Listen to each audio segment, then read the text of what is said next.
this week's session's about turn taking, and it's about reading instructions, working together and making sure it's fair and you're taking turns. Rosie Miller is a learning mentor at St Paul's Catholic Primary School on the Paulsgrove estate on the outskirts of Portsmouth.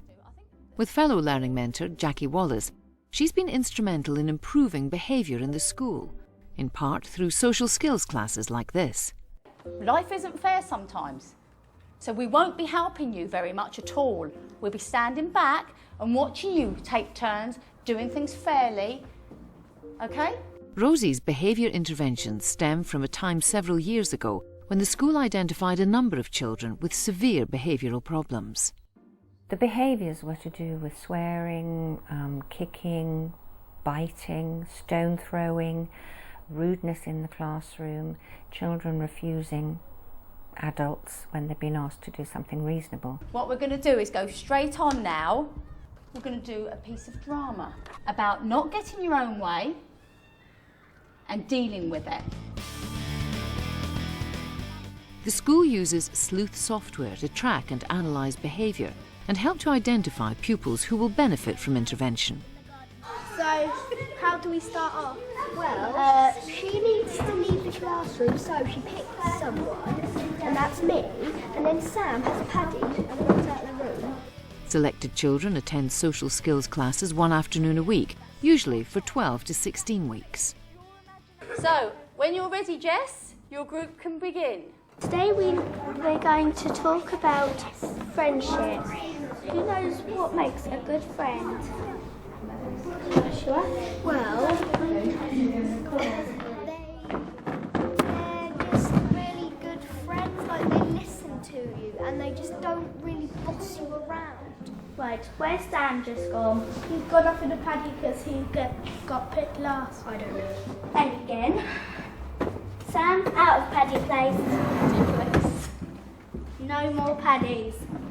The aims of the social skills course is to give them the skills to enable them to stay in school, to enable them to cope in everyday life and become decent citizens when they leave school and move on into the community. Well done. Today is the 11th session with this group. Rosie is hoping to see significant progress. Several weeks ago we started with your basics, turn taking, sharing, coping with not getting your own way, and what we do is we cover that within the first sort of 6 to 8 weeks, but then we revisit it later on because we need to know that they're able to do these skills. Can I be doing Thursday? Yeah, Thursday. If I give you an example of the group when we first took them out on week 1, 2 or 3, in the first 3 weeks we had children crying because they can't get their own way, storming out of the room, running around the school where we had to track them down. It's just, I don't want to do that, I want my own way, and we have to deal with that. No, Sam, you can go first. Harrison, he hasn't done much. With the social skills, I've planned that from the beginning, and I've been given total freedom. I obviously show our special needs coordinator the planning, and she will okay it. I'm given the freedom to do basically whatever we need to do. Well, I think the role of headship has changed, and where heads very much wanted to keep their finger on everything that was happening in school, the job has grown and grown to the point where you can't actually do that. So it's a question of looking for other talent amongst the staff and asking if there are other people who could take over very specific roles. And in that respect, Rosie has come to the fore. So first of all, if you want to say it, you don't have to, about what you've learnt today. I've learnt a big thing today about sharing. Because we all discussed it, our group, when we was doing the cooking flapjacks, we all discussed it before, instead of going, oh, I want to do that first. Good boy, taking turns, that's what it's all about, being fair to everybody. Mrs. Wallace has got the stickers. You decide who you want to compliment on what they, what you think that they need a sticker for and why, and you give it out. I'm going to give one to Greg because he hasn't had a strop today for not doing what he wanted to do. He didn't go in a strop and he didn't mind what he wanted to do. The efficacy of the social skills classes is borne out by the behaviour analysis software, which tracks pupils who've completed the intervention. How did it feel having a compliment, a positive remark, and getting a sticker? I felt like they were my best friends.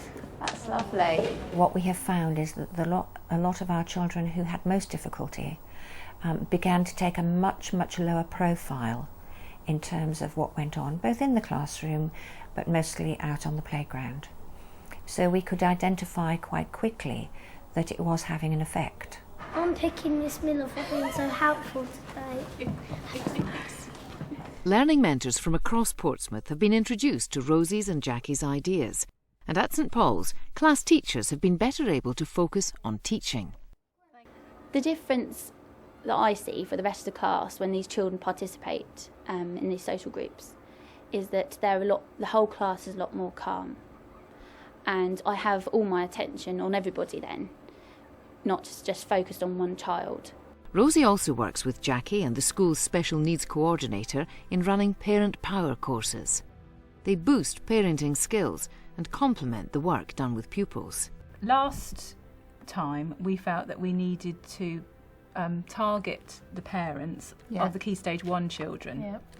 And the ideal opportunity to do that will be when we have the new parents in the middle of June, when they come in to do the children do the taster mornings in reception.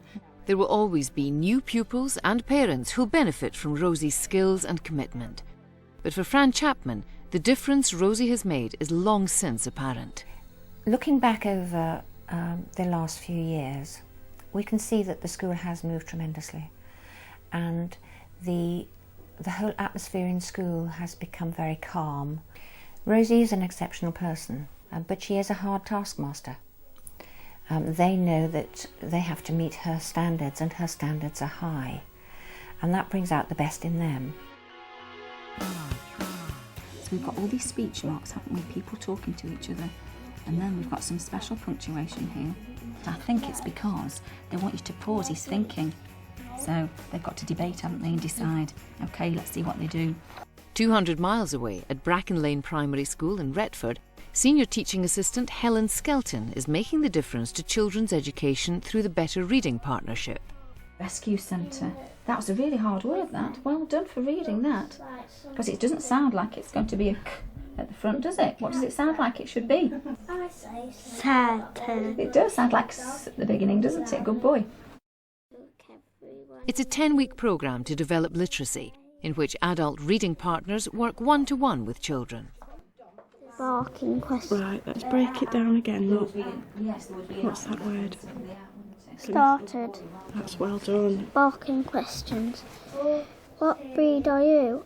What variety of dog? I think the Better Reading Partnership sort of fell into my lap at a staff meeting, as sometimes these things do. It was in the any other business section, and our head said, is anybody interested in doing this, and going on the training and seeing what it was all about. And everybody, as you do, averted their eyes and looked at the floor, and suddenly their shoes were very interesting. And I sort of said, I'll do it. I'll go.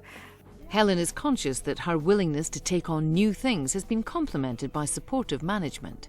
I think any school worth its salt would look at the people within that team and value them for what they are and giving people opportunities. And it's also, I think, about being proactive, about TAs in their role, taking on things if they're offered something, and having the confidence in themselves to do that.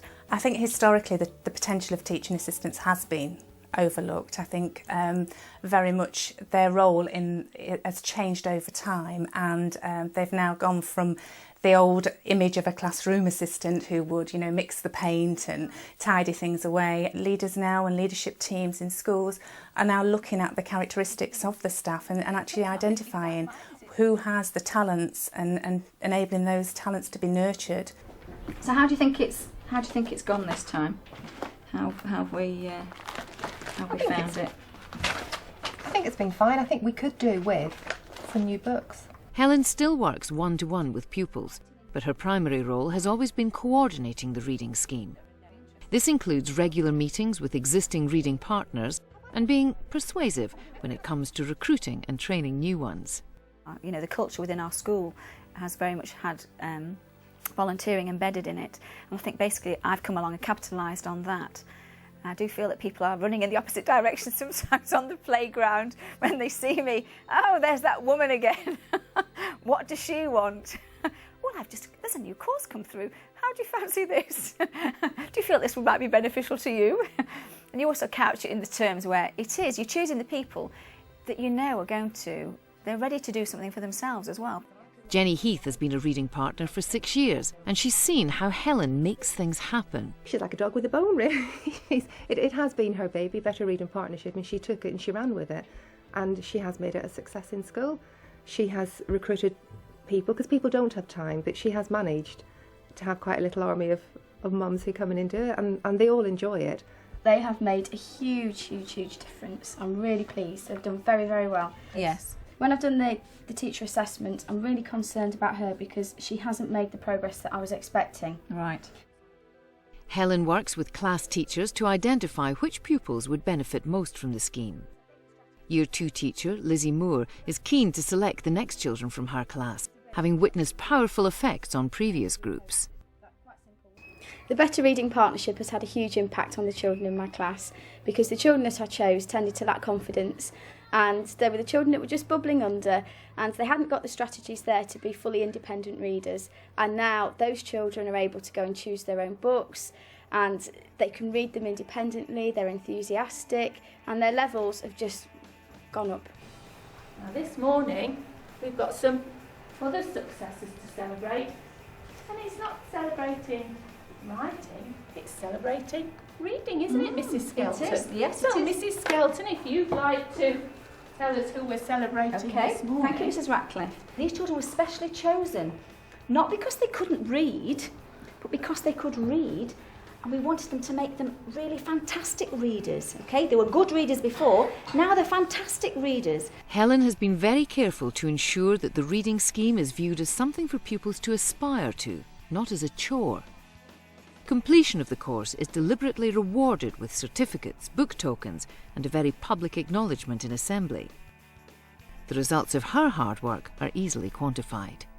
In the previous Year 6 cohort of children who took part in the Better Reading Partnership, 6 children were taking part, and of those children, 1 child actually managed to achieve a level 5, which was a staggering achievement, which is way above what you'd expect a child at Year 6 to achieve. 3 of the children achieved a level 4, which was astounding, and 2 of the children managed to get a level 3, which was beyond what we'd actually anticipated for them. Everyone at the school acknowledges the Better Reading Partnership is a team effort, but by common consent, Helen is the driving force who not only launched it, but ensures it continues to make a difference at the school. To make a project like the Better Reading Partnership work, you need to have the right person, and for us, Helen is that person. So it really is down to her personality and her ability to coordinate that it's been such a success.